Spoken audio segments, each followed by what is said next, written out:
Hey everyone, welcome to my channel, Books, Gifts, and Purrs. My name's Leslie, and today we're going to be discussing The Reader by Bernhard Schlink, published in '95 and translated to English in '97. This is literary fiction. It's about 218 pages. I'm reading this for our interview with the Vampire Inspired Readathon, and we're discussing books that are on Madeleine's shelf. So the prompt is Madeleine engages in social taboos. So when I created this prompt, I was thinking about her brief relationship with a soldier. About the author, Bernhard Schlink is a German lawyer, academic, and novelist. He is best known for his novel, The Reader, which was first published in '95 and became an international bestseller. Other works by the author are Self-Punishment, The Granddaughter, Vulva, and so much more. The synopsis. When he falls ill on his way home from school, 15-year-old Michael Berg is rescued by Hannah, a woman twice his age. In time, she becomes his lover. Then she inexplicably disappears. When Michael next sees her, he is a young lawyer, and she is on trial for a hideous crime. As he watches her refuse to defend her innocence, Michael gradually realizes that Hannah may be guarding a secret she considers more shameful than murder. I'm so glad to discuss this book, but there are some trigger warnings you want to look up before this discussion or reading the book. For instance, I happen to work in an office. Sometimes I have to create PDF files. So I'll probably be using that word, PDF file, so that we can even have this discussion. Also, there's particular ideation, among other things. So these are heavy topics. With that said, I am very fortunate that Bree from Bree Reads decided to buddy read this with me. She has sprints that are usually in 90-minute increments or longer. So she keeps me busy, keeps me on task. She also has vlogs and book hauls. So I just really enjoy her channel. And with that said, I'm going to bring on Bree. Let's see if I do this right. Bree. Oh, you have yourself on mute. Thank you. Okay. Thank you for reading this book with me. Of course. This was a good one. This was a good one. I know you were indecisive for a little bit on what book, but yeah, no, this was a good one. Yeah, I'm really glad we didn't read any of the other ones because I read plenty of stinkers this month. So it would have been hard to have like a conversation. Would you go ahead and give your non-spoiler review of this book before we jump in? So there's a lot to it. So our main character starts off in the book as very sick with tuberculosis, if I'm not mistaken.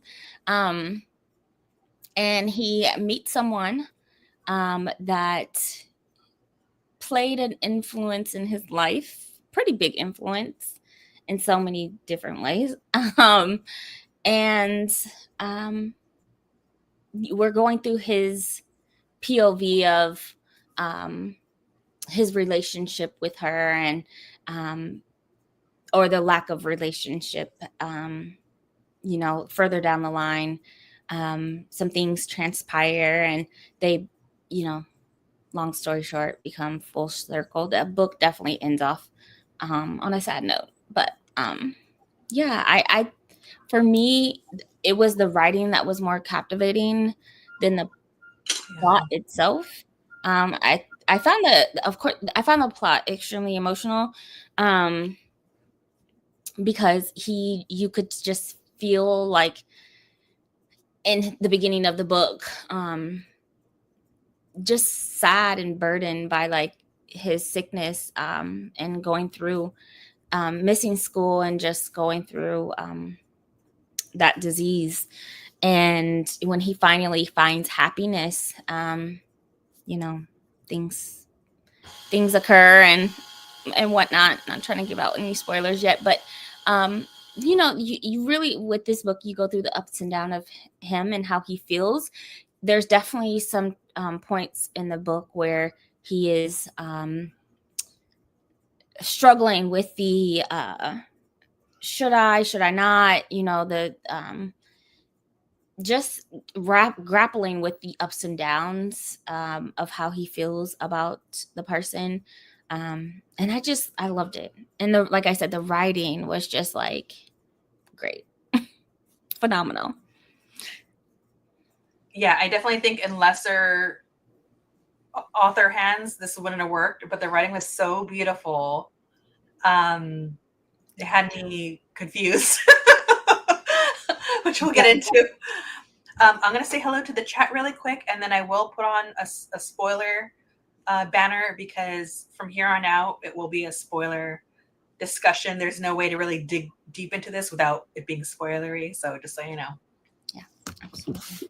Emma Bennett. Hi, lovely. Hi, Emma. Hey, Kiana. Hi, Queen. Good morning to you, Queen. And just so you know, everyone, I already told Bree this, and you could probably hear it.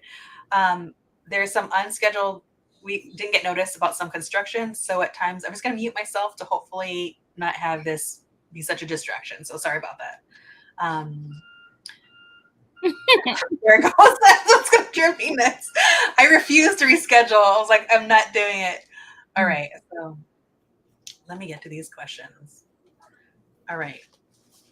Since I already read the synopsis, I'm going to go to page 30. Some of these are just like, I cannot briefly say anything. All right. So in part 1, page 37, Michael writes, who's the character that we're reading from, why does it make me so sad when I think back to that time? Is it yearning for past happiness? For I was happy in the weeks that followed, in which I really did work like a lunatic and pass the class, and we made love as if nothing else in the world mattered. Is it the knowledge of what came later, and that what came out afterwards had been there all along? What was the author trying to capture in that with that paragraph? I mean, now that you're reading that out loud, that definitely makes a lot more sense than when I read it. I thought it was intriguing, but I didn't know what he was talking about. And so for me, I took it as he was motivated to do well in school, to prove a point of, the agreement with her, because she didn't want him failing school. And then how he felt in that moment. I don't know. I mean, and when I was reading it, I definitely thought something different. But now it's like, okay, what ended up happening, it all makes sense now, because she was becoming distant. She was becoming, he was still in school trying to, while balancing being there for her. And then, he definitely felt like she was pushing him away, because she would become, irate and upset very easily. I don't know. What do you think that the author is trying to? I'm so glad you're saying this, because I definitely feel like, even though I read the synopsis, it like went over my head. I don't know if that sounds dumb, but I was just like, all right, let's go in. And I was reading it because the writing is so beautiful, and we're reading from Michael's experience, so it's so enthralling. It really, like, he does a number, I guess I feel like, on the reader for myself, of like blurring the lines, because it's, I know it's not okay, but it's like we're experiencing his feelings about it.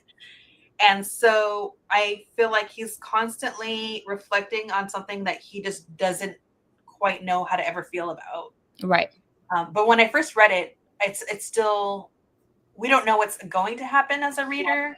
So it's only till I come back and read it again do I realize he's really like foreshadowing. Yeah, exactly. Like hinting at hinting at what's going to happen. But of course, we don't know what's going to happen while we're reading it the first time. So now it just all makes sense because he was, like you said, foreshadowing. And it just like clicked when you read it out loud again. Because I'm like, dang, did he like really predict that and that was going to happen? And or knew it was going to happen, but just didn't believe it. Yeah. Yeah, even like with the last line, Michael says, is it the knowledge of what came later and that what came afterwards had been there all along. And so I keep thinking about what is that afterwards? Mm-hmm. There's like 3 different things that afterwards could have been about. It could have been about Hana's fate. It could have been about what he learned that she was on trial for. Yeah. It could have been about him reflecting about what he thought. I don't know. I don't know how to say it. Like, it's clearly wrong what happened between them, but it's like how he feels about that. Mm-hmm. That he's going to work out. Yeah. We don't really know, but it was just like, just in that one paragraph, there's so much going on. Yeah. Oh, absolutely. Absolutely. And while you're, like I said, while you're reading it, you have no idea. So it just goes over your head. Yeah. And you're just like, oh, that's a neat paragraph. Like, but what does that mean? Who knows? I'm sure it's tied into like the ending of the last, 10-15%, where they're, together, but I don't know. Yeah. Just want to say hi to Tia. Hey, so glad to have you here. We're always chatting on Insta. So, all right. So, on page 56, Michael and Hana, they're at a point where they're having their summer lovin', and they get into an argument because Hana's asleep and he leaves. He just wants to grab a couple of items, make her breakfast or something, and he comes back and they have like this really huge argument because Hana didn't know where Michael was. And he tells her like, oh, but I left you a note so you would know where I was. Yeah. And then he's looking for the note and he can't find it. What do you think happened with that note?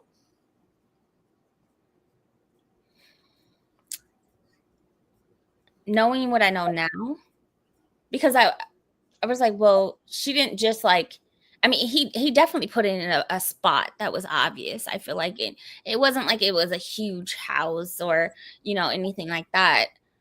I honestly think she saved it somewhere.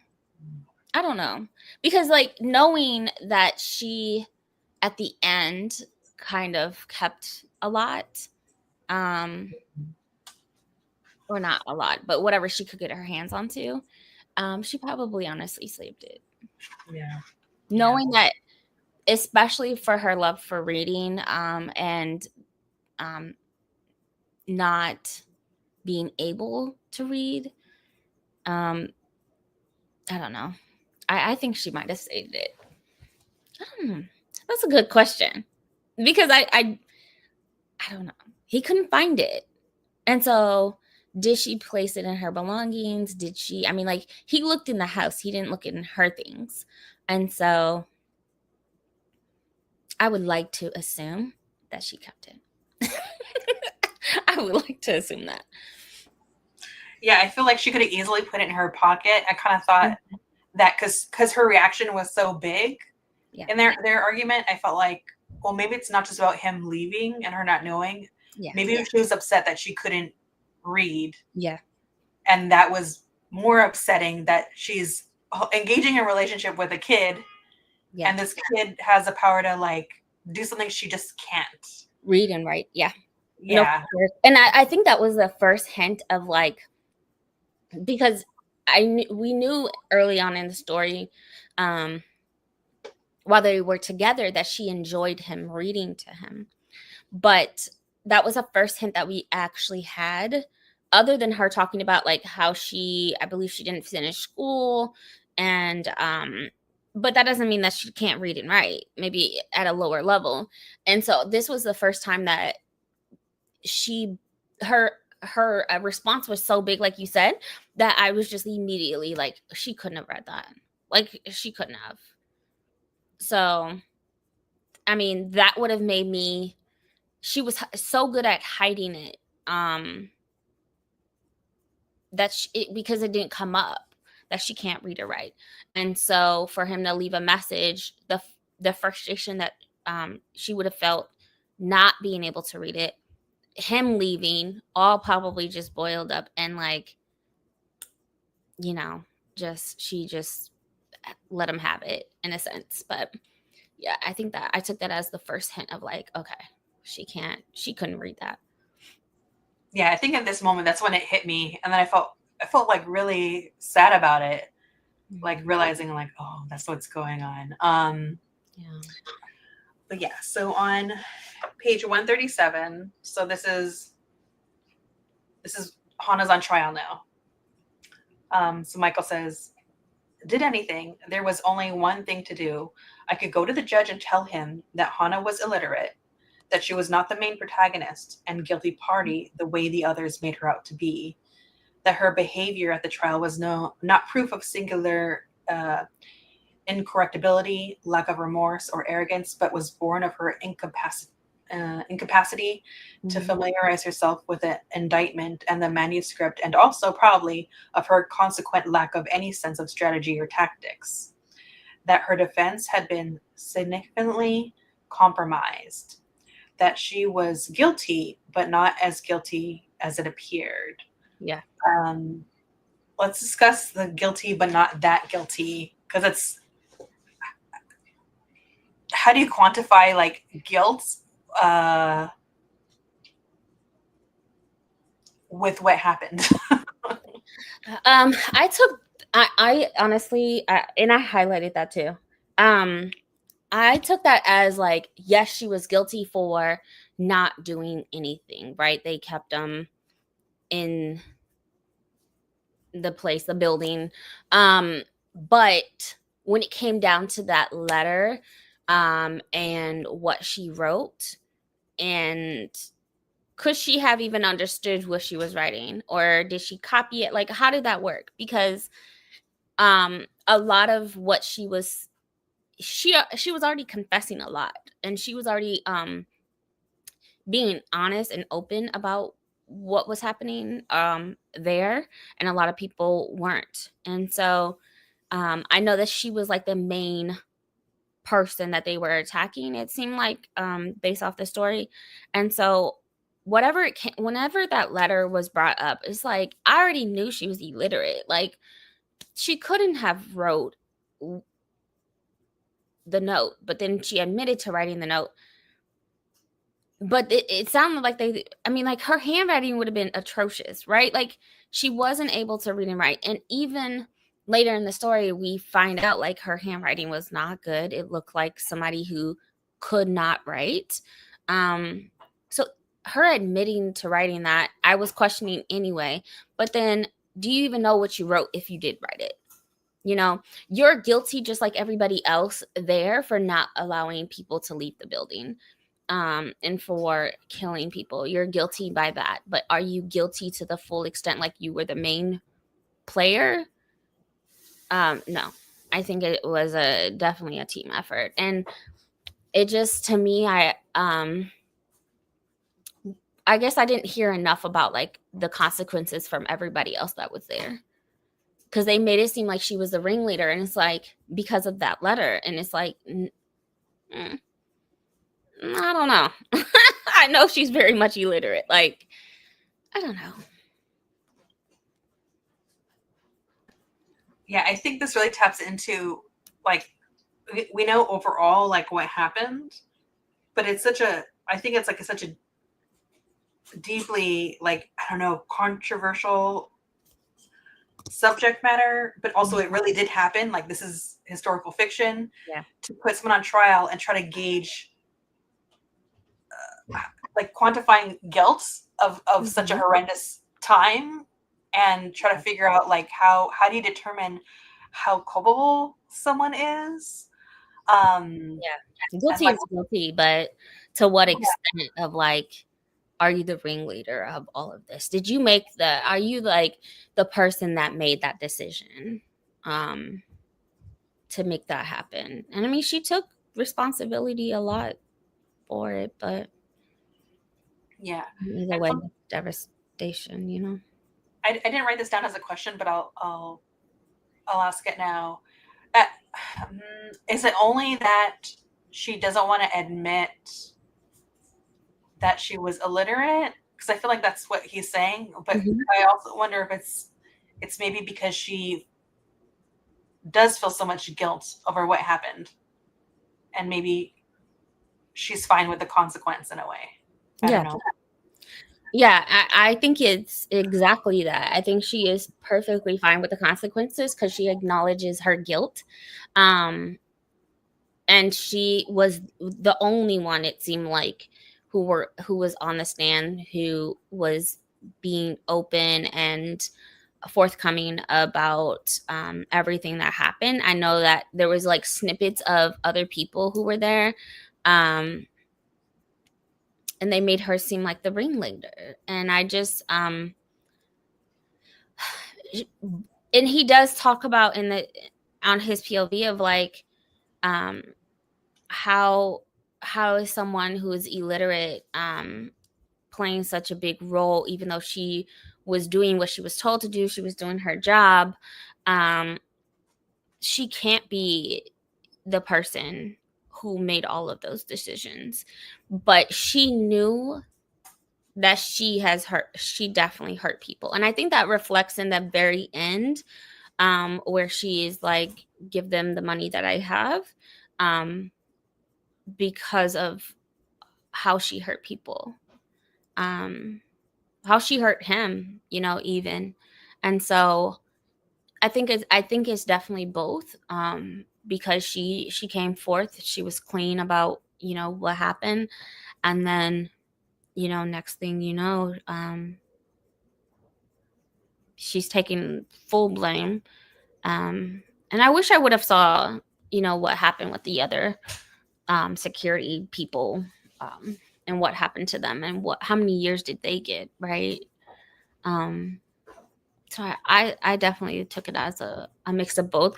This was the part that was like during the trial, because since he does become a lawyer and he's there watching her every single day, and you know, he's grappling with like wanting to stick up for her because she's illiterate. How did she, you know, become the person who writes the letter, who does this, who does that? Or is she just taking the blame because she feels so guilty?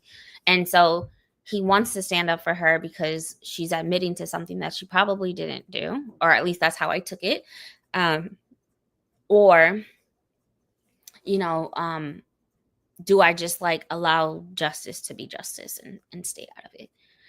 And so that was like, for me, already seeing how, I know we went over this part, but like he was already upset of like her up and leaving, and his highs and lows of going through that, and now seeing him again, like going through all of these stages of, you know, trying to help her, not help her, help her, not help her. And it's just like, he just feels so much for her, because I would have just been like, bye. Like, goodbye. Why are you battling yourself over this girl? But I mean, she was a huge influence on his life, but the hurt that he had after she left, man. And so still wanting to help her after she hurt him, like, crazy. So crazy. Okay, so on page 157, Michael says, I wanted simultaneously to understand Hannah's crime and to condemn it, but it was too terrible for that. When I tried to understand it, I had the feeling I was failing to condemn it as it must be condemned. When I condemned it as it must be condemned, there was no room for understanding. But even as I wanted to understand Hannah, failing to understand her meant betraying her all over again. I could not resolve this. I wanted to pose myself both tasks, understanding and condemnation, but it was impossible to do both. Yeah. What did you feel about that? The understanding and condemnation. It was impossible to do both. I think that just goes back to like him battling.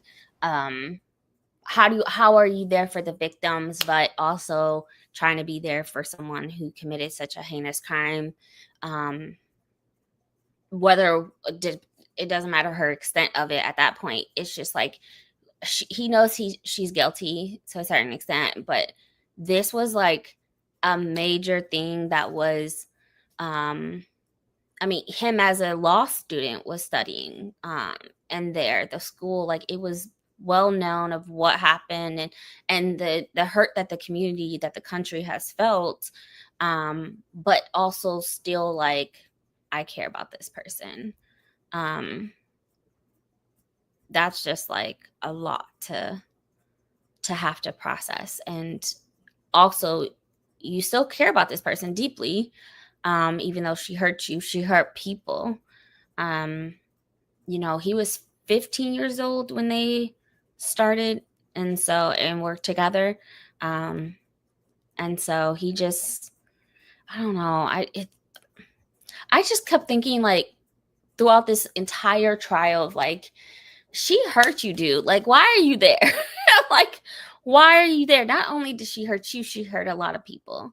But no, he could not, he didn't want to leave her side again for the second time, even though the crime was just so big. And it wasn't just the people there that were hurt. It was, I mean, literally everybody in the community. Because when he started to travel and ask people or to visit certain places, you could see the devastation. Like he could see it. So I just took it as that of like, being there for a murderer that you love, but also the community is hurt. People were hurt. The people died. Lots of people died. And so she was there for all of that. Yeah, I also think because okay, so this is a translation, right? So it was written in German, and I think maybe like he was capturing basically what you're saying, how so many people must have felt to know that you have family that you're flanked by, but they've committed all these terrible things, and like how do you like disengage like the person from the criminal? Yes, like the monstrous acts, but versus like the love you felt like for your uncle, your cousin, your mother, or father, and to realize that they, or in this case, lover, that they participated in something like so like inhumane. And for Michael, there's really no disengaging. There's no. He's just going to keep going in a circle, not being able to dismantle that really. Yeah. Or reconcile it or any way. I just thought. Great writing. Very much so. And how do you, people say this about even authors, right? Separating the author from the art. And it's hard to do that. Even as a reader, like, how do you separate, like, for example, J.K. Rowling? How do we separate her versus the art? Like, she is the art. And how do you separate a criminal from the person that you love? Of course, the crime was done. There's no doubt about it. But he was so in love with her on a deeper level, even though she up and left him, that he just could not. Like, he was going back and forth of like, do I be there for her? Do I not? Do I be there for her? Do I not? And it was just, seeing that again with him. And so what did you think about when she did leave? Because it was so abrupt that, I honestly thought she was pregnant. Oh my God. I felt like, okay, so early on, she even puts her foot down with him and says like, hey, you cannot be here. You have to go to school. Yeah. So I think it's like there's this mix of her actually loving him, doing something terrible by even engaging with him the way that with the age gap. Yeah. And also loving him enough to say like this kid is so in love with me. If I don't create like this boundary, he is gonna mess up his whole life. And here I'm illiterate, I'm struggling, I cannot be responsible for him like following the same path. Yeah. Because she does say like basically go to school, I got to go to work or whatever. Yeah. And I feel like because he's like a young kid, from his point of view, he's just hurt and not realizing it's not really about like hurting him. It's about like, we're in reality, okay? We cannot continue this way. And so at some point, I think I kind of feel like your hypothesis is a great one. But I also think at some point she does it so abruptly because she has to like rip off the Band-Aid. Yeah. And yeah, like I cannot continue this way, because even she's ashamed of it. Like she tries to like tell him, you're ashamed to be in public with me, but it was her. Yeah. And so I think it's like she's also, we're reading from his point of view, but I think she's also grappling with it. Yeah. At times. And she's just like, I don't know. I think one day she just realizes like, I have to stop this, I think. I don't know. I mean, you definitely get that from like the arguments that they would have, and she would just spaz out on him. And I was just like, okay, well, some of it wasn't about writing. Like she wrote that note one time, and then, but they would have multiple arguments. There was one time where he was like, he left and then came back and apologized, and he just kept apologizing. He was like, I need her in my life, and you can definitely sense like, okay, there's some codependency on here. Like you could definitely see that. But I was like, why is she spazzing out on him? Like, what is going on? And I was like, is she her mom? Is she pregnant? Like, oh my God, is she pregnant? It has to be the hormones. So that, I mean, that definitely was a great point. I didn't even think about that. That's a great point. Yeah, I was just like, oh my gosh, she has to be pregnant. Like, you know, and she just was, there was a couple of times where there was a time where she was sick and he was nursing her back. And I was just like, is she a couple months pregnant? Like, what is going on? She just kept like yelling at him and whatnot. And then she would take him back. Like he would leave and then take him back and then start messing around. So it wasn't like you were trying to create such a big difference or, you know, gap between each other, because he would come back same day. And so I know that she definitely needed that space to like cut him off, because he was going to give his entire life to her. And I thought it was the cutest thing, but also so problematic. Yeah, that's what's so frustrating about the writing. It's just like, this is so beautiful, and I'm getting enthralled by this romance, but I'm like, but no, this is wrong. This is wrong. It's so wrong. There's a big age gap. What is it, like 15 years, 18 years or something? Yeah. She was definitely over 30. And so, yeah. A little over double. Yeah. So, yeah, I just had the inkling of like, oh, maybe she's pregnant. And then when she went to trial and they saw each other, I was like, and no baby was mentioned. I was like, okay, cool. Thank goodness for that. Unless, I don't know how it was done back then, but unless she had a schmortion. Yeah, exactly. That could have been, I'm going to totally go back and read that section to see if I picked that up, because maybe it just went over my head.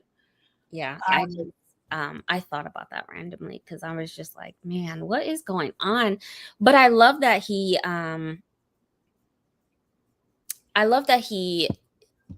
you know, after she left and he was so upset, could not be in another relationship for a while, for a very long time. He put his life into school. And I feel like, and I remember him saying like, this is so easy to me. Good grades come easily. Like, you know, everything just comes so naturally to him with school, that he was able to jump into law school. But I appreciate that he didn't give up, because he seemed like he was just so consumed with it, but that way. So, sorry. So no, apologize at all. No, I'm loving this conversation. So Hannah is in prison,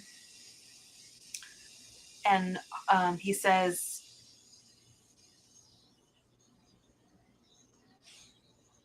because he hadn't seen her, and he says, I hadn't the feeling she could only be what she was to me at an actual distance.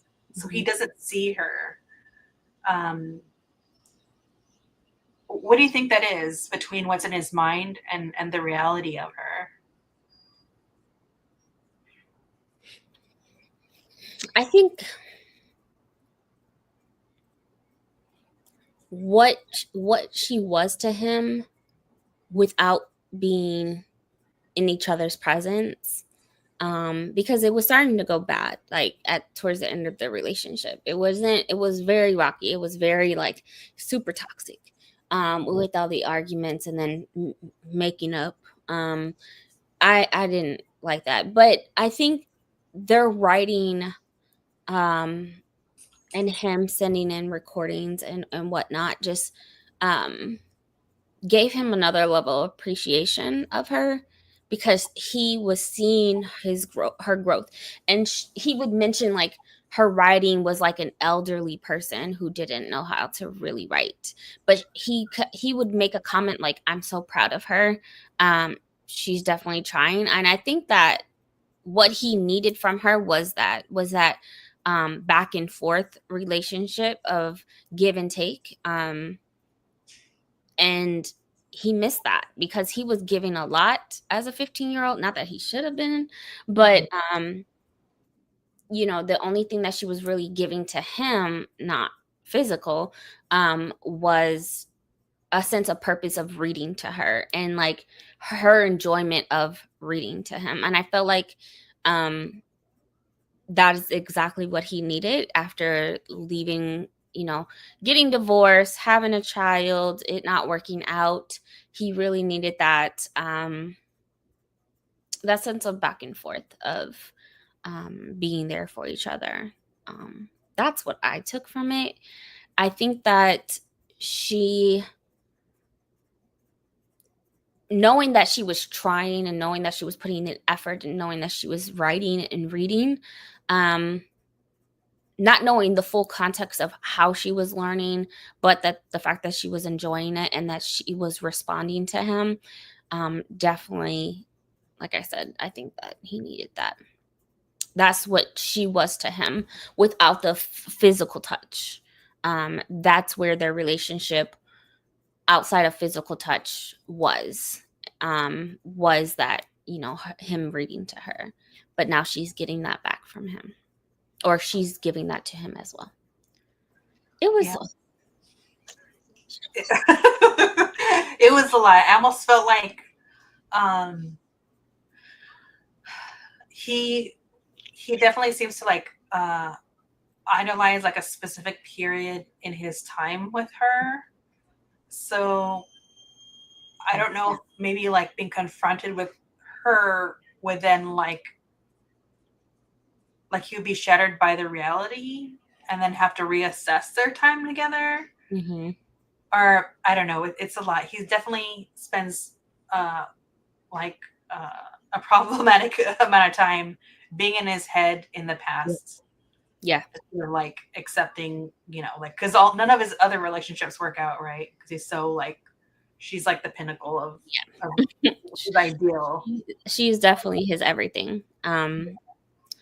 So yeah, that I completely agree. But knowing that outside of physical touch, that's what they had together was the reading, and now he's getting the writing from her, was definitely something that she needed. And I also think that it just helps with that separation of like, she committed such a heinous act of not saving people. And so, but it definitely solidifies like, you weren't a writer.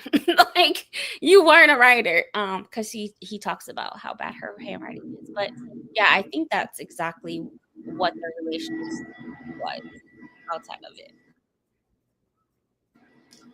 This outside noise. Oh my god. Sorry. All right. So here, where are we at? So just, protect your mental health. Everyone that's watching this. Hannah's going to get out of prison.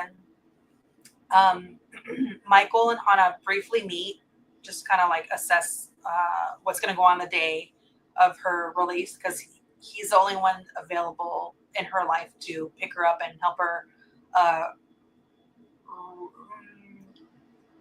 assimilate into like life outside of prison. After that interaction, Michael gets a call and she has taken her own life. Michael says, so she had not left any message for me. Did she intend to hurt me or punish me? Or was her soul so tired that she could only do and write what was absolutely necessary? My question, why did Hannah make this decision for herself?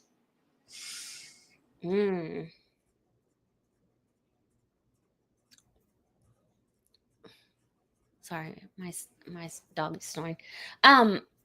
I took it as, because the warden wrote him and said, hey, Michael, you're the only person that she has contact with on the outside world. These are all the things that she's going to need. She's going to struggle with adapting. She's going to struggle with change and whatnot. And then finally calls him and says, hey, she's going to get out in a week. I think that when they finally met and she knew he was going to be, of course we're all speculating, but like he was going to be her person. He had an apartment set up, he had work ready for her, that she just she could either think about like the passive, like, oh, I can't deal with his codependency issues, or there's no way I can make it on the outside. I don't deserve to be out there. And I think she definitely felt some remorse. She definitely felt hurt by what she did, the people that she lost. And she definitely shows within the text like that, or at least at the end, I felt like she definitely thought, okay, I don't deserve to be out there, or not deserve. I hurt too many people. And it sounded like had a great time in jail. Like she made the best of it, right? She learned how to read, she learned how to write. She did a boycott on something, I forgot what it was. She definitely made some changes. She helped women in a library, or she helped build a library or something like that. And she also gave some of his recordings to people who were blind so they can actually listen to a book. And so she was definitely making some positive changes in jail, but I still think that what she did was just too heavy. And she was not okay with being on the outside or something of that sort. But if that was the case, like, why petition to get out? Why go through that process to get out? I don't know how many years she was supposed to serve, but I think she ended up only serving 18. And then knowing that you're going out to the person that you cared for, or you could look at it as like, yes, she cared for him, but he was also 15. You hurt him in a physical way that you should not do with children, even though he was fully consenting. And so I think with all of that together, it's just like, probably, taking her own life and not living was probably her way out, instead of trying to have a second chance at life. All the things. It was, I also wonder because, like, when he's like watching her and she's just sitting there when they first meet before, like, because he's trying to assess and let her know what he set up for her on the outside and that he's going to pick her up. When she first sees him, she's like happy, but then she gets really sad. Yeah. And I think she's taking in the fact that this person's an adult man, and so I don't know if she's just processing all of that between what she had with him and then the adult that he. I don't know, it's a lot, but right on with everything you said. But I also felt I think I felt upset with Michael because we are reading from his point of view, and he's so much of it is him being kind of like me. Yeah. I know they had a correspondence, but it was him reading the books, and he would never write to her. He would never, yeah. And so I think I felt upset with him for being upset with Hannah for not writing him a note when he didn't write anything. Yeah, and like there's no like unaliving note, if you will. Yeah. So, but I'm like, I guess my knee-jerk reaction was, it's not all about you, Michael. Like, it's a terrible thing that happened to you, but like, it was just frustrating. And to know that what she left behind was for one of the victims, that really she's responsible for what happened. I feel that like speaks volumes for. Yeah, I think I'm in agreement. I think like maybe seeing him, even though she petitioned to get out, but really seeing him, it just made everything hit her. Yeah. In a way where she retreated back to like, oh, I don't deserve to even be out. I think. Yeah. Yeah, she definitely you played a role in taking lives, regardless of your role, right? I don't believe that she was like the person in charge that made that decision, but no, you were there regardless. And also keep in mind, I don't even know if the warden had that conversation with her of like, hey, I'm reaching out to so and so. I told him, you might need this, you might need that, you might need help with going to the store and getting an apartment, getting a job. And so for him to show up and just be like spilling that out, I wish this was, honestly, the story was probably be 75 pages or more just to give more details. But it's such a thought-provoking book that we can literally have this conversation of like, I perceive it this way or I perceive it that way. So it really could have just been like, he's telling me all these things that he's going to do for me. I don't even deserve to get out. I don't deserve to have a job. I don't deserve to have a house. I hurt him as a 15-year-old. And I do believe that she did find out his age, knowing that she saved those news articles. And so, and saved the paper. That's such a great point, by the way. I'll let you continue, but I didn't even think about that. Yeah. So I think she did know his age and know that, man, okay, so I've been doing this for a long time. I've been hurting people for a long time. And could not cope with that. And then we also know that the lead up to her release, that she just not gave up, but became comfortable with being uncomfortable, right? Not showering, not really doing, she lost purpose somewhere, right? And so not caring about other women of, surrounding, just her lack of hygiene, lack of a lot of things. And so the signs were there. And for me, knowing that when we were getting that story from someone in the jail, like, she said that she didn't give up, but she definitely caved and stopped caring. She knew it was coming, or at least like possibly like the rolling effect. So I wish they had more procedures of like what they do now, suicide watch and all of the things. But yeah, I think that it was too much for her, that she didn't deserve to be out. Right? She was getting a second chance life on a platter. You were getting a job, you had an apartment by yourself. Like, you didn't have to go live with parents over here or do that. You were getting a whole nother second life. So yeah. It's a rough one. That is so rough. But I don't think Michael deserved a note. I don't. You sent all of those recordings, and that was for his benefit. That wasn't even for, yes, it helped her because that was a sense of the relationship that he knew that she enjoyed, but you did that for yourself. Like, you didn't have to reach out to her. You didn't have to, communicate with her. She was already in jail. She was definitely making a difference in jail regardless. That was for him. I truly believe that. And I just, yes, it was beneficial. And yes, it gave her a reason to start writing and all of that. And she finally caved with that, being illiterate, of like, she finally spoke up in jail, like, can I get the writing books? Can I get this? Can I get a library?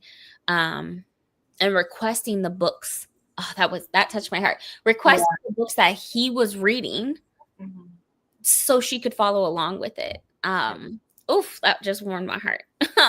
But yeah, I think that she could not cope with the fact of, like, I've been hurting people for a very long time. I don't deserve the second chance, especially by one of her survivors, like, essentially. Yeah. Oh, this book. that also took me out. That generally made me cry when who was it? The warden, the person that tells Michael that she was reading along with his messages. that was hard to read. So touching. Gosh, like, that is exactly, like, to have tapes and physical books, and you're using that to be able to read and process, like, this word, he says it this way, this is the word and what it looks like. And so I just, that was just so inspiring. And then to take the recordings and to give them to people who are blind to enjoy books, like, that takes audiobooks on a whole another level. Like, audiobooks have been around for how long? Like, what? On tapes. Oh my gosh. And then the tape recorder would break, he said, and oh my gosh. She was like, requesting another one. Yeah. Or also, because she now can read, she then read to the inmates about what she was a part of, right? Like, and then she really understands the extent, and also we understand the power of reading, because now she has access to the knowledge of really understanding what she was complicit in. Yeah. That was so touching. To be able to read what you are part of, what you actually helped do criminally to hurt people, that just hits different. It does. This book is just, and how is this book so short? Because, like, there's so much in, like, 200 pages. Yeah, there really is. And, like, also, to go off on a little bit of a tangent, like, early on, maybe like part 1, when we're really, like, reading from Michael's point of view, I was, like, so confused because I wasn't sure where the author was going, because I felt as a reader, I really was genuinely caught up in, like, the romance, like the intoxication of their relationship. And I was like, what is this author doing? I was like worried. I was like, what if I decided to buddy read with Bree? What are we doing? I know, you gave me a smut book from back in the day. That's what it boiled down. Honestly, they were banging like every day. And so I think, and that's part of it also, is like, you help create this codependency, right? Not knowing his true age, but it wasn't off by much. It was off by 2 years. You knew he was a young kid. You knew you were embarrassed to be around him. And so, but you had him in your face, in your legs so much, like, you helped create this. I just am baffled about, like, how much they were doing it. And, like, coming home late, right? And then she makes the ultimatum like, you have to go to school or don't come over here. And like, of course, now he's going to school and coming over there. He has both worlds. Like, it was a lot of banging. Okay. It was like straight A's. Straight A's, reading his homework, and just like flying through it, skipping dinner with his family, like all types of stuff.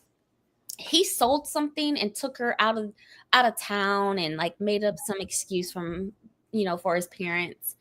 It was just a lot of sleeping around. And so that's why I really thought with all of that, like him coming over every day, every other day. And then when they weren't banging, he was at least trying to show up at her house. And if she wasn't there or at work, he knew her schedule. Like it was a lot. It was a lot. And so I really thought when they started arguing a lot that, oh, she gotta be pregnant. Like maybe. I don't know how birth control was back then. I'm had teas. But I mean, like even then, like, okay. Yeah. No, I'm gonna go back and read that section because I'm telling you, I probably just went over my head, but you're totally right. I wonder if she ended up having a baby though. I mean, there's a lot of details we don't get. And then she said something along the lines of like she sent some kids to another location to go live somewhere. And I was like, maybe one of those little babies is hers. I don't know. I'm just like making things up in my head, but I don't. She said something. I'm gonna go back and read it.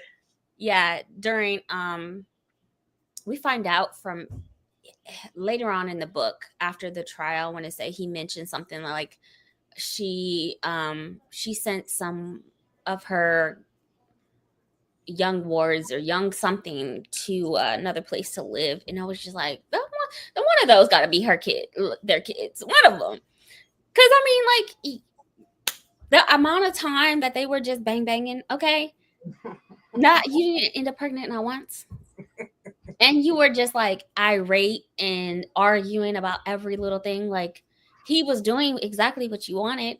He was like, going to school, meeting on your schedule, like all of the things. And other than that letter, there was no reason to like, I can see a little bit of just agitation, but she was like full on blowing up.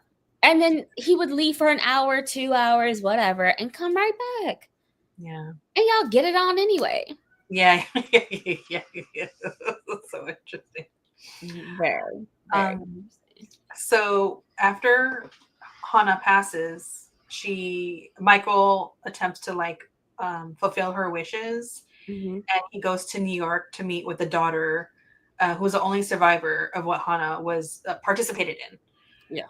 This is the only person Michael reveals his relationship to Hannah, and the daughter replies, "Did you ever feel when you had contact with her in those years," referring to when Hannah was in prison, "that she knew what she had done to you?" What do you think of her response, and why do you think this is the only person Michael ever tells? I think at that point, he has nothing to hide. She's dead, right? He has nothing to hide. So before, it's like people can go ask her, people can interview her, people can like reach out to her, and like because he was so involved, and people knew, especially in his school, that he was there every day looking at her, right? There was that comment from I want to say from one of the professors or someone that they noticed, and they were curious about the relationship between them. But because she was still alive, it's like, he didn't want to expose any of that, I'm sure. But because he was supposed to be there for school, but he wasn't. I mean, like it was so clear and so obvious. A lot of students had already been left, like they're done. They got what they need out of the program. And he was coming every day. And so I really feel like when he went to New York, met with the daughter, or the survivor, I just really thought like, okay, she's gone. There's nothing else for him to hide.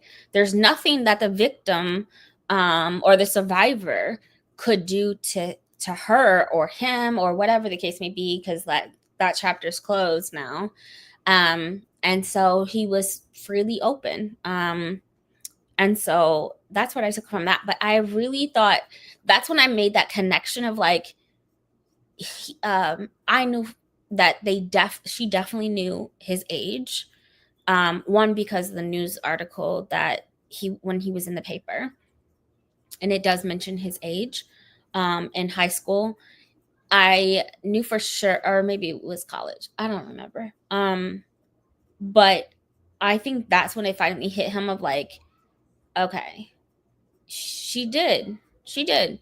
Not only did she leave me abruptly without telling, um, yeah, there was a lot of hurt. There was a lot of him begging her to forgive him and like all of those things. And so maybe that's when he realized like, okay, I'm also part of like somebody she hurt, deeply.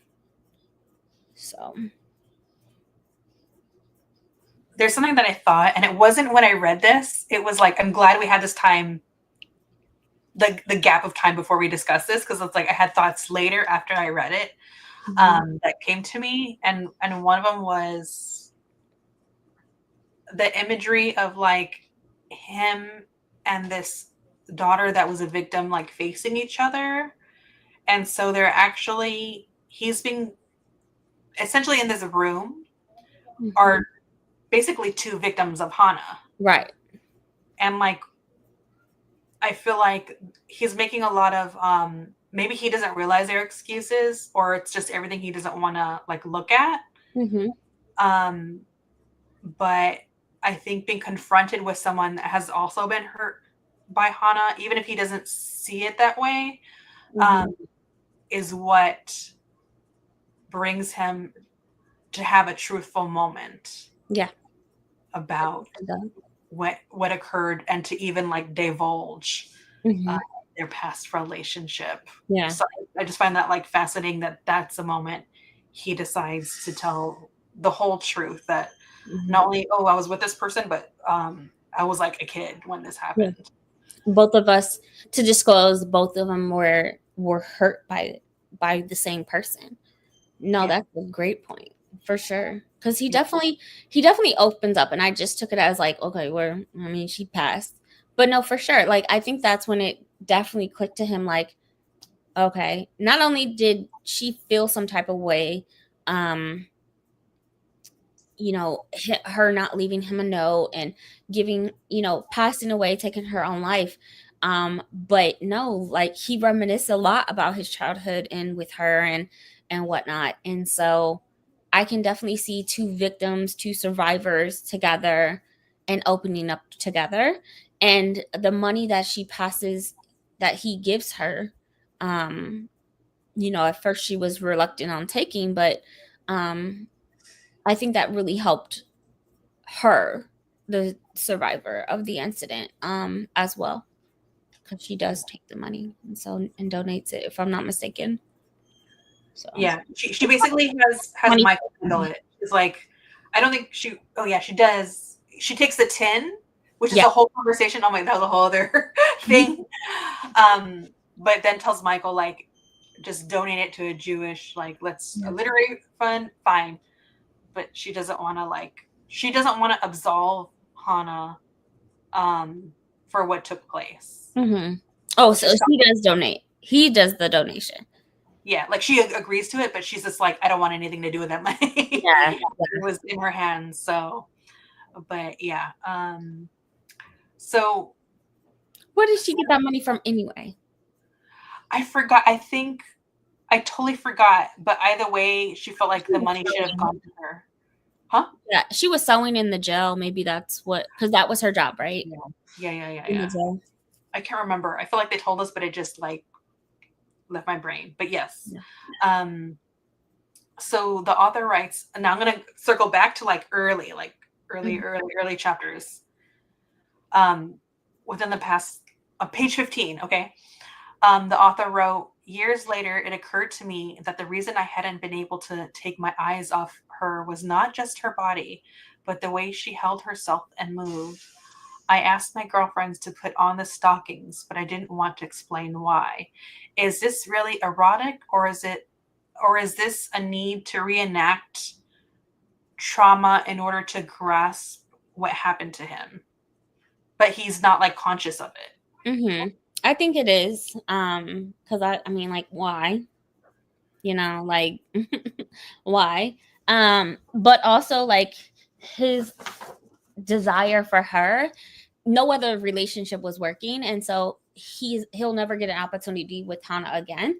And I think that he's like trying to reenact that without understanding, and I that comes from a trauma response. You're traumatized, but you know what you know, and you like what you like because of trauma. Like it's just weird, but Yeah. I think it's trauma. I'll say hi really quick. Sorry, everyone. I just fell behind. I was getting so into the conversation with Bree. Hey, Ava. Margaret's live ended, and I'm here now. Yeah, I'm going to check because she did a bunch of tags. She did like 3 tags in one video, so I'll check it out. I just noticed we were doing something at the same time. YouTube brought me here. I mean, fancy like. So we're wrapping up. I think this is the last question for the book, and then I have a couple of questions, and then we'll wrap it up. Towards the end, like on page 217, Michael says, "What a sad story I thought for so long. Not that I now think it was happy, but I think it is true, and thus the question of whether it is sad or happy has no meaning whatever." What is the meaning of the story? How you can love people who are also evil, who are hurtful, um, who are a balance between love and criminal, evil, essentially, that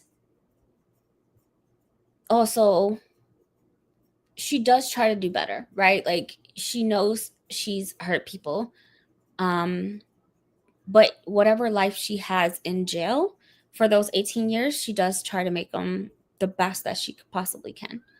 I think it's a redemption story. I think it's a story full of hurt and love and second chance for both of them, for herself. You're never too young to learn, you're never too young to grow, you're never too young to read and write, to start over with your young love, but yeah, that's I think it's it's a phenomenal story of like how I was so engrossed in this, not the love story itself, but just their relationship, and how it just goes full circle, right? He starts his relationships with her and kind of ends it at the same time of like them not physically, but just like together and reading and writing together. They gave what they could, and so yeah, I loved it. I did. Yeah, they gave what they could. That one's deep. Mm-hmm. Oh my goodness. Yeah, it's definitely yeah, I almost feel like he's trying to unpack something that it's like unpackable. It's Yeah. like and these two things parallel each other, right? Which is also another question of why did he parallel this PDF file relationship and the Schmolkost. I'm trying to like avoid saying those words, but Yeah. how do you, and it's like both of these acts are like monstrous but confusing because there's these people that like you love that participated in it, and it's like he's saying it's not happy or sad, it's just like these just things just existed, and like you could feel however you want to feel about them. Mm-hmm. I don't know it, and it's something that maybe he'll never really um come to terms with, just as much as he wants to condemn and understand Hana, you know. Mm-hmm. Yeah, Just because he still, I mean, at the end of the day, he still cares for her. And yeah, so it's like, we talked about earlier, separating the art from the artist, or separating the criminal from the human being. And it's just seeing both sides of her. He's seen a different side of her before everybody else did. He saw the love and the ups and the downs and the illiterate. Like, he got to see all of that before the criminal act. Um, before the job that helped create, her into a criminal. And so yeah, I can't imagine experiencing stuff like that. But I mean, like, if you have a family member who, has created or has committed a crime, it's hard to separate that loved one versus the criminal, right? That you clearly committed a crime, but like, is this who you are versus is this just something you did, whether it was intentional or not? And that's just, you see that within the story of like, she couldn't have, but she did, but she couldn't have, but she did. So yeah, it's a lot yeah, of back and forth that he's dealing with. yeah. Because she's no matter what, she's still like complicit, right? Yeah. It's a lot. Just we go spin in circles over this Yeah. and the She feelings of still it. sat there, did nothing, took the job, knowing that I mean, and we're not talking about a young 20-year-old. Like, this is a grown woman who know what's going on in the world. No, I mean, here's the screams, here's the cries. Um, knows what's happening.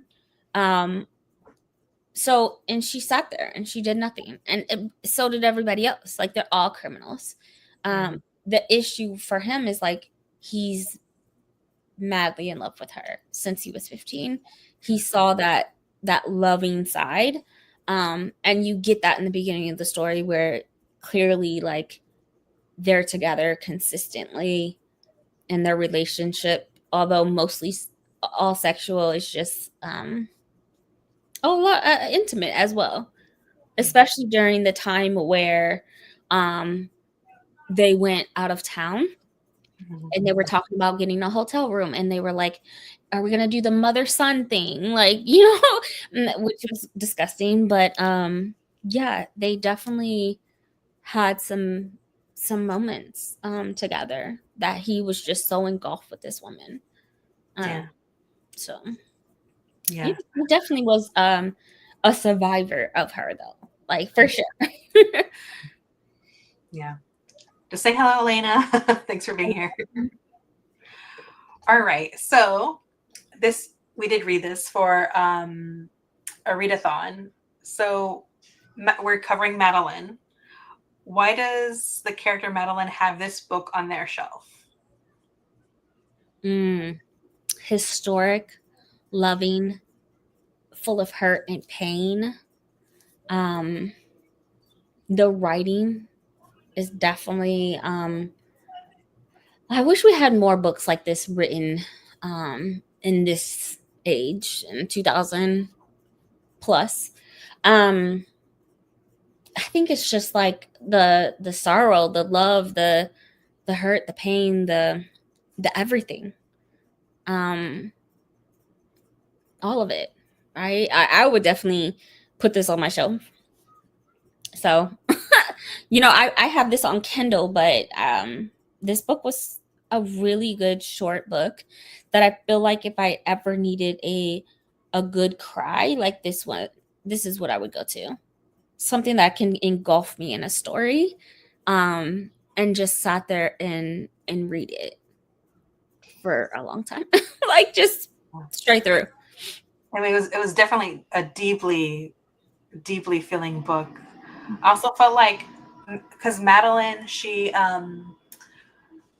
says that like she had like a tryst with a soldier, and Mm, and she's like it was just dark times, and so it's like she just wanted that connection essentially. yeah. But like for me, living in 2025, I feel like all I do is judge it because I'm like, as soon as I saw that uniform, I'd be like, hell no, Right. don't work for me. So it's very interesting because we're seeing someone. It's like, but we're not in that moment of turmoil and war. And yeah, this, I guess I keep thinking about, this person is clearly representing and performing monstrous acts, but she knows that and still decided to engage with them. So it's like a little bit of a flip of what happens in the book, right? Right. He engaged in a relationship before all that stuff happened, and then has to like grapple with what this person he loved did. Mm-hmm. As where she just wanted a connection and like had a tryst with someone, and then Mm-hmm. there's this dire consequence of society condemning her, putting her through her own trial for doing that. And it's like Doing that, it's hard to like grapple with her. But again, I feel like I'm coming from a distance to judge it, yeah. versus being in it, and her character was definitely in it, you know. Mm-hmm. Living through hard times. So, and this is something that is definitely like a conversational piece for her character. And also maybe it's a way to better digest her. The thing is, this is what I feel like this book is playing with, that the show played with really well in season 2, which is that for Claudia, we're experiencing this character, and we know that she's in a child's body, but she's an adult woman. Mm-hmm. And at the end of, like, towards the end of season 1, she's like, who's ever going to love me? I can't, what am I going to do? Be with little boys for the rest of my life? Yeah. Or PDF files? Like, which one? I got screwed. You guys did this to me and I didn't consent to it. And by the time we reach season 2 and she actually has someone to eventually fall in love with, I was in it, like, from her character's point of view of being like, I'm just glad someone sees her for her and loves her back. But then they're going to have to live an eternity of, like, people seeing her and thinking she's a kid. Yeah. And, like, what is it to grapple with that? Yeah. And Madeleine craves, but she's very toxic. But she also, like, craves that connection. Yeah. She craves, like, the love and family aspect, and like just building together and being a unit, being as one. Like, she really craves love on a different level. And so I can see her having this book, because even though she craves love and craves connection and craves a relationship, she's also very toxic, very hurtful, hurts people. Like, she very much is this book where it is a story of love and hurt, a story of love and survival. Like, it really is something that I can see in her. For sure. Yeah. And season 2 was phenomenal. Okay. This is what, could you understand my obsession for, like, I'm doing a readathon and we're talking about this in any way we can. Yeah, look, I was not expecting the ending, but then, like, when he said that he left him, he shouldn't have left him alone, I was like, you left him alone? Like, what do you think was gonna happen? Yeah, it was phenomenal. I loved him just, like, telling the truth and finding new love, and just like, oh gosh. And then the plot twist of, like, oh, but everything you thought was not what happened at all. Let me tell you something. I have not brought this up, and it's been in my mind, and like I'm an obsessed fan, so I was keeping that in mind. I realized that I think it was like in episode 4 or 3 of season 2, Armand briefly speaks to Daniel before Louis walks in. Yeah. And so Armand, he tells a little bit of his story from his point of view, which is probably just fan fiction anyways. But we see that, like, when he meets Lestat, and right before, like, Lestat leaves him, he kisses him on the balcony of the place. He's wearing that black striped suit for that scene. And then he's wearing, I'm pretty sure, that same suit for the trial. And I feel like that's the costume designers indicating to us that this is not really what happened, because it's Armand's point of view. Because even Louis says, I only saw so much. It's not really his memory. We're getting the tale that they're weaving. And so Armand is filling in the blanks. So I think even the costume design is saying, hey, this is also what Armand's saying, not necessarily what Louis is saying. Exactly. I didn't pay attention to the costumes. I didn't pay attention to the outfits. But man, what a freaking plot twist of, like, the person you love your new love, your new relationship, the person that you have been with, being the one who is hurting you, right? Like it is between this book and in that story, like it really does all make sense of just full of love and hurt and love and survival and love and hurt again. And it's just, man, what a freak. I was not expecting that because he was such a supportive partner. And then you did that to him? But here's the thing. I feel like that's part of the veil of the show is because it's shot in a very romantic way. And these two people, Armand and Louis, are both trying to sell a love story that I don't really think fully exists. Right. And again, because I've watched this way too many times, every time Louis takes an intimate step closer to Armand, it's only after Armand has threatened him. Then he said, well, I keep your secrets. And then what does Louis do?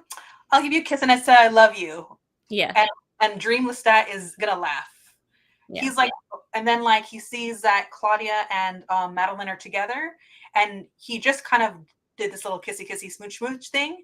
And then he says, what are you doing? I had you covered. Which makes me feel like the relationship, it's like tactical or like when Armand's like, Claudia's joining us, but you got to go. Like you both are going to die. And that's when he decides to kiss Armand. So it's always after a threat that he closes that distance. Yeah. And so I think we're kind of getting like seduced by the tail, but also not seeing like the red flags that are in front of us. Yeah. Until, but he's also changing his perception of like, well, I think there's he's doing something right, and we know that he changed the environment during that trial where he didn't fully understand what was going on. So there's some mind manipulation with there, but and I the reporter, I forgot his name, he definitely like caught on like what was happening. He was, and so wanting to speak to him alone, wanting to like all of those things. He caught on early before I definitely did, and so I wasn't expecting it. Yeah. At all, so but good. I loved it. Oh my God, let's start at the end. And it's like, oh my God, and then the fact that they're like, because Claudia says during the trial, she's so upset and she's like, here he goes again. All you guys have to do is look at each other and you're like deep in love again. And she says, all I was a shingle falling off your roof. And to know that like the moment that they embrace, this huge storm comes in because she is caught up in like the storm of their relationship. And to know that they embrace right when this like big booming storm comes. I was a wreck. I was a wreck. Oh my gosh. Yeah, it's so emotional. Like it is a love story of like, I need to go get those books. I can watch that season, and Bryce can do no wrong, first of all. I love it. It's so toxic and it's so manipulative and it's so bad. And I just like, but I love it. I have a question. Had you read the books before? No. Okay, I'm just going to pre-warn you. The books, this show, I think amplifies the books. It's not going to be the same. I think you're going to like it because I love Anne Rice's writing too. But like when you read it, I think some people that aren't into the show, if it's because they've only read the first book. But really what the show did is they read like a bunch of them. I think they read all of them. And so because there's times when Anne Rice would kind of get tired of a character and then basically like reboot it and be like plot holes abound. So they are good, but it's not as good as this. The show is incredible. Yeah. I believe it. I'm stuck in the story. Like I want to be with Louis. I want to be with Lestat. Like I just want their toxic ass relationship because it is awful. Like, but the love that they have for each other and crying all the time for each other, like, oh Yeah. Okay, so I'll say this and then I'll like start closing out. There's a moment at the end of season 2 before like Claudia and Louis attempt to kill Lestat, when Lestat does that whole like monologue on the balcony about New Orleans. yeah, Like that's such a great example of like the story being elevated, because in the book that's like one paragraph and it's Louis saying it and he's just talking about them traveling from New Orleans to Paris, and like a little bit like how New Orleans is a bit of a shadow in the eyes of Paris, but it's a beautiful paragraph. And so I like that the creator Roland Jones took that paragraph and said, I'm going to use this, but Lestat's going to say it to Louis because he's talking about New Orleans, but what he's really talking about is like the deep grand love he has for Louis. yeah. But through New Orleans. And it's like, you have to be an incredible, like deep feeling person to want to adapt it that way, you know? I'm just like, oh, I love him. Man, I could watch that all day long. Anne Rice also wrote something else that I love. I can't even remember, but it's a show. I just yeah, I'm sleeping on her books. I really am. So Yeah. All right. So last question. Okay. What book would you recommend to Madeleine?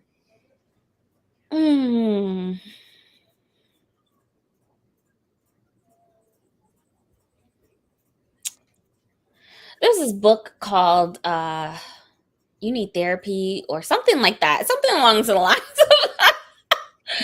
of very toxic. I don't know. But as far as like a love story, ooh, that's a good one. I'm sitting here looking at my shelf. I have no idea. Here, I'll you know what? I'm going to answer that question and I'll let you think about it. Okay. Okay. I would suggest that Madeleine read Out of Egypt. It's a memoir by Andre Osman. He also wrote Call Me by Your Name, but his writing is just, it's really beautiful. And the synopsis says, this richly colored memoir chronicles the exploits of a flamboyant Jewish family from its bold arrival in cosmopolitan Alexandria to its defeated exodus 3 generations later. In elegant and witty prose, Andre Osman introduces us to the marvelous eccentricities who shaped his life. Uncle Billy, the stuttering daredevil, soldier, salesman, and spy. The 2 grandmothers, the princess and the saint, who gossip in 6 languages. Aunt Flora, the German refugee who warns the Jews lose everything, at least twice in their lives. And through it all, we come to know a boy who, even as he longs for a wider world, does not want to be led forever out of Egypt. And it was just like one of the most beautiful, like this guy writes, like everything he touches is written so beautifully. I'd say just as beautifully as like the reader. Mm-hmm. And just talking about these really like complex relationships in his family. And he always leaves me feeling different from before I picked up the book. So oh wow. Well, I don't have anything like that. I honestly do not know. I think that I just keep thinking about how like toxic this book is, but also so, I mean, loving. Yeah. I would do it an injustice if I just start throwing out books. So I'm not even gonna say one. I have no idea. I really don't. I read a lot of fantasy. Like I'm a fantasy. Fantasy's good. There's plenty of options in fantasy too. Yeah. Ooh. I just thought of one that's historic, but I don't know what it's called. I have no idea. A Discovery of Witches. Maybe that one. That one is full. I love the show. First of all, I've watched it at least 4 or 5 times. That one is a nice little love story, and people are trying to pull them apart. There's so many barriers that they have every reason to not be together, but they stick through it. That one is less toxic between the relationship itself, um, and just more like environmental of like people trying to split them apart. Maybe Discovery of Witches. Yeah, I love that. She just came out with another book. I have not read it yet. I think it's called The Blackbird Oracle or the Mhm. Oracle something.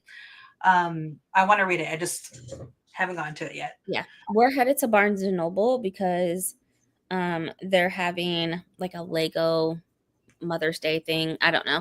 And so I am it's on my list to grab today because I rewatched the last season just because I'm on AMC Plus all the time, just trying to find something to watch. And so yeah, I need to pick that book up. I was waiting for it to come in paperback and I was like, I don't want to wait anymore. Yeah, I really think that they wrapped up the show better than the books, even though I like the books. They did Yeah. a great job. I hated the last book. It's the Book of Life, and that one wasn't about um the main couple. It's about I forgot their names, but Progeny, right? One of the yeah, vampires. Yeah. uh-huh. I can get into that. Times Convert, isn't it? Times Convert. Yeah, and Yeah, then his girlfriend, wife, in the show it's his girlfriend, yeah. and you watch their journey of her transitioning and whatnot, and it's just not It was okay. not. I was here for the romance, like the tension between uh the characters and the love that they have together, that they're no matter what they're together. And so that's what I loved about it. Yeah. Maybe that one. All right. So, what do you have coming up on your channel? Um Nothing. Actually, I have not recorded a video in a very long time. I just had a family member pass on Easter, and so I've been taking a break for a long time because I've been in a slump, but even today I just really want to, and usually I will have a sprint, but um I've just been so busy with work and grieving. So probably my goal is by mid-May to try to get back in the groove of like doing all of the things. Once I wrap up, funerals and different things. So yeah, nothing yet. So I'll definitely next week start my sprints again.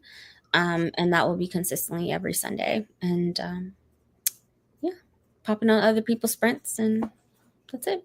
Yeah. Well, take your time. We're always going to be here. You come first for any of this other stuff. But Yeah, no, for sure. Because I definitely am. My therapist tells me all the time she's so proud of me of like setting boundaries, taking time for myself, allowing myself to grieve and whatnot. So yeah. yeah, that's beautiful. I have a review coming up on Wednesday of the Midnight Library. Spoiler alert: I did not like the book. I DNF'd it after like 20 pages. It was tough. It was so tough to get through. I like forced myself. Ugh. But anyways, all right, everyone. Thank you for participating, watching, chatting. Thank you, Bree. I'm so glad that you were the person that I read this book with, and that it was actually a good book to read with. Because I feel like I always appreciate your analysis on books. So, Yeah, thanks bye, for everyone. Thank you. Bye.